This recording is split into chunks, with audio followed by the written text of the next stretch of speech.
So starting up with the local anesthesia. Local anesthesia basically in the dentistry की specifically ये बात करेंगे हम. लोकल एनेस्थीसिया के अंदर सबसे पहले टॉपिक जो है वो पेन है. आज हम उसके बारे में बात करते हैं. पेन क्या होती है? Pain is what, let me just open up the register. Pain is basically, ठीक है, कोई भी एक डिस्ट्रेसिंग सिचुएशन, ठीक है, जो आपको तकलीफ दे अमल हो, जो आपको तकलीफ पहुंचाए, जिसमें आपको दर्द महसूस हो, ठीक है, आपकी जो एक नॉर्मल सिचुएशन थी उसको डिस्ट्रेसिंग सिचुएशन बना दे, सोरनेस हो, ठीक है. और कोई भी क्यों होता है पेन, हमें होती क्यों है? एक देखो, हमें एक नॉर्मल स्टिमुलेशन आ रही है, जैसे मुझे नॉर्मल हीटिंग स्टिमुलेशन, अगर मैं किसी लाइट सी चीज़ गर्म को हाथ लगाऊं, गर्म पानी गर्म दूं तो और ओके. बट अगर ये एक्सेस में चली जाए, this sensation, if any sensation अगर वो एक्सेस में चली जाए तो it will result in pen, ठीक है. कि पेन का मतलब क्या होता है? कोई भी सेंसेशन जो अपनी नॉर्मल से ज़्यादा में चली जाती है उसको पेन कहते हैं, ठीक है. अब पेन के अंदर हमारे पास इमोशनल लेवल पे भी जाके इसका अफेक्ट होता है, ठीक है, और इसके कल्चरल फैक्टर्स भी होते हैं, ठीक है. अब क्या मतलब कि कुछ लोग जो इमोशनली बहुत स्ट्रॉन्ग है उनको इतना पेन फील नहीं होता और जो नहीं है उनको ज़्यादा फील होता है, ठीक है. तो ये चीज़ें भी पेन के साथ रिलेटेड है. अब पेन के अंदर दो मेन बातें आती हैं. एक होता है पेन का परसेप्शन.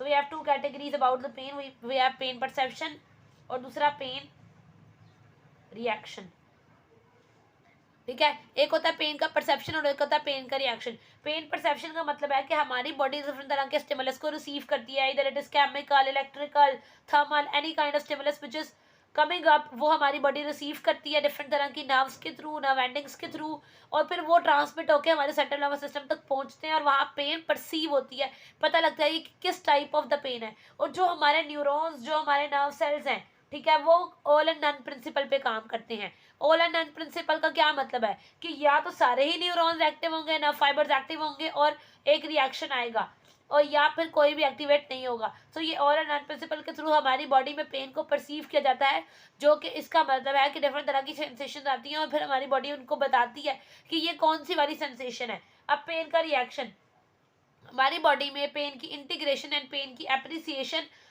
जो कि हमारी बॉडी में कहाँ पे होती है? In the cortex and posterior thalamus, ठीक है. इनके अंदर ये दो मेजर पार्ट्स हैं जहाँ पे हमारी बॉडी के अंदर पेन का पता लगता है. ये जाते हैं ब्रेन के पार्ट्स में, जो स्टिमुलेशन है वो वहाँ रिसीव होती है और इस तरह पेन का रिएक्शन आता है. अब पेन का रिएक्शन जो है वो कुछ चीज़ों पे डिपेंड भी करता है. उनमें we have psychological factor. Psychologically मतलब कि जो चीज़, जो बंदा जितना इमोशनली स्टेबल है, जितना वो स्ट्रांग है, उतना ही उसको पेन कम फील होगा.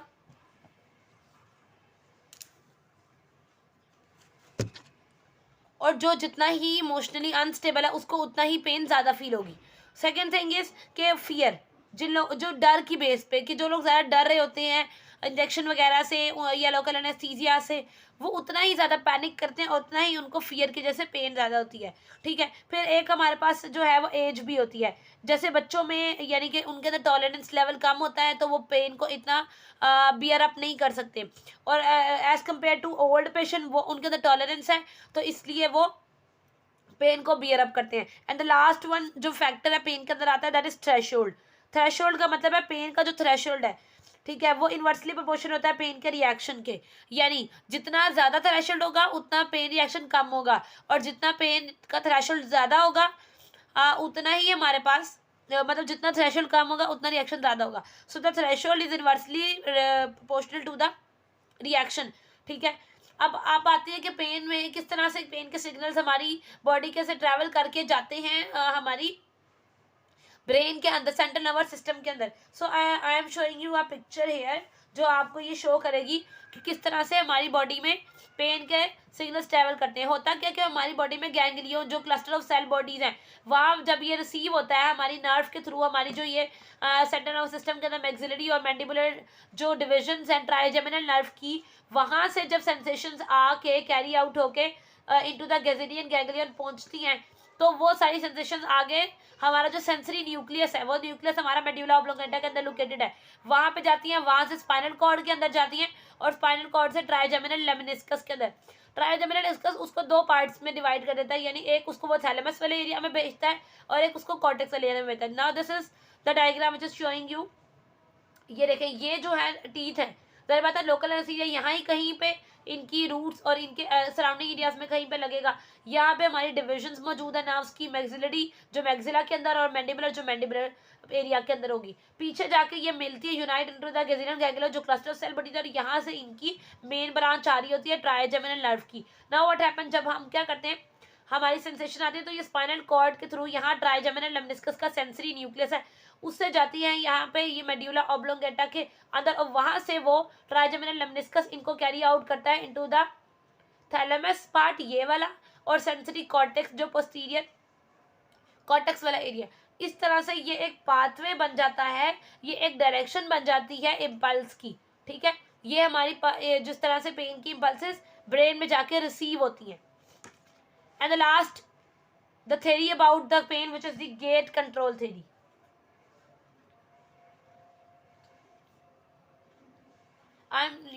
मैं बहुत ज़्यादा शॉर्ट करके, बहुत ज़्यादा समरी करके आपको इस चैप्टर की बता रही हूँ, और मेन बात है जो आपको इसके बारे में बतानी चाहिए। गेट कंट्रोल थ्योरी के बारे में बात की जाए, गेट कंट्रोल थ्योरी में होता ही है कि हमारे पास दो तरह के एक न्यूरॉन्स होते हैं, एक होते हैं rapid and we have the slow ones. Rapid जो है वो have A and B, and slow we have C. A and B rapid क्यों है, क्योंकि ये थिक हैं और ये माइलिनेटेड हैं, इनके ऊपर माइलिन शीट कवरिंग है। स्लो वाले जो है वो थिन है और ये नॉन माइलिनेटेड है, इनके ऊपर माइलिन शीट की कवरिंग नहीं है।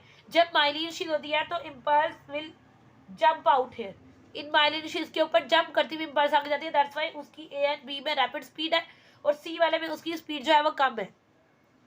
दूसरी बात, ए एंड बी जो है दीज आर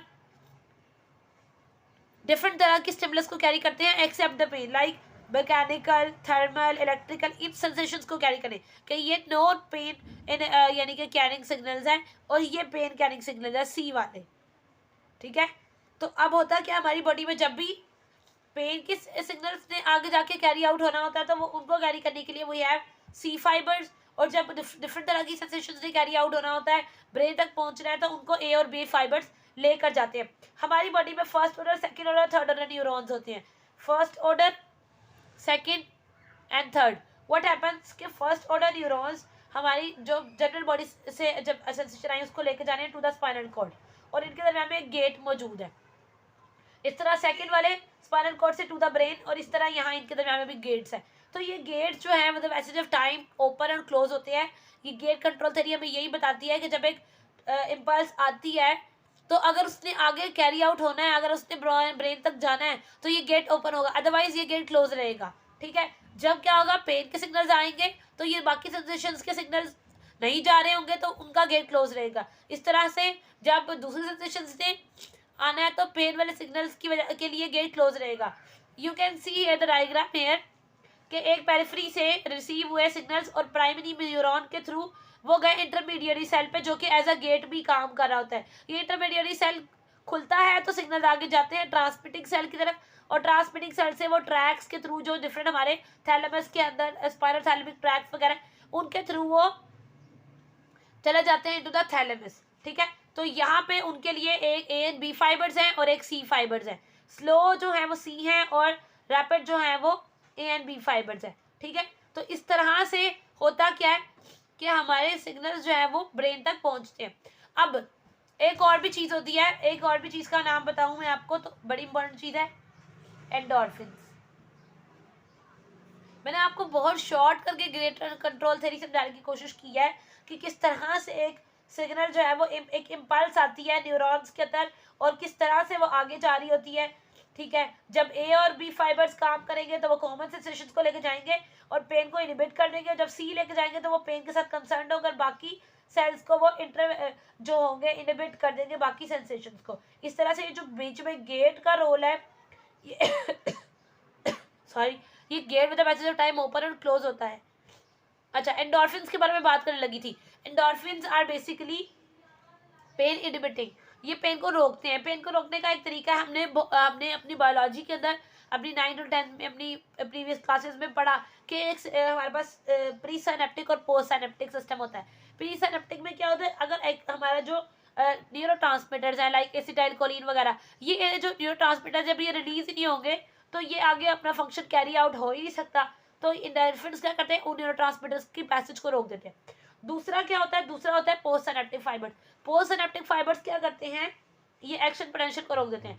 एक्शन पोटेंशियल हम लोगों ने पढ़ा हुआ है, पॉजिटिव और नेगेटिव, वो जो पोलराइजेशन और डीपोलराइजेशन वाला वो जो प्रोसेस है, ये एक अलग टॉपिक है, इसके ऊपर आप पहले एक वीडियो देख लें। अदरवाइज यहाँ पे नेक्स्ट चैप्टर्स में इसके ऊपर एक डिटेल की बात होगी जब हम उसका प्रोसेस पढ़ेंगे एक्शन पोटेंशियल का, पेन के लिए क्या होता है, तो उस वक्त मैं उसके ऊपर ज़्यादा एलेबोरेट करूंगी। बट यहाँ पे थोड़ा सा बता देती हूँ कि जब पोलराइजेशन और डीपोलराइजेशन के प्रोसेसेस होते हैं तो पेन के सिग्नल्स जो है वो आगे कैरी होते हैं। लेकिन जब ये पोलराइजेशन और डीपोलराइजेशन होगी नहीं, ये होगी नहीं, ठीक है, ये एक्शन पोटेंशियल होगा ही नहीं, तो एंडोर्फिन्स क्या करेंगे, इस एक्शन पोटेंशियल को रोक देंगे और इस तरह ये पेन सिग्नल्स आगे ट्रांसफर ही नहीं होंगे और इस तरह कोई भी प्रोसेस कैरी आउट ही नहीं होगा। तो दीज आर एंडोर्फिन्स, ठीक है। यहाँ पे पेन का चैप्टर खत्म होता है।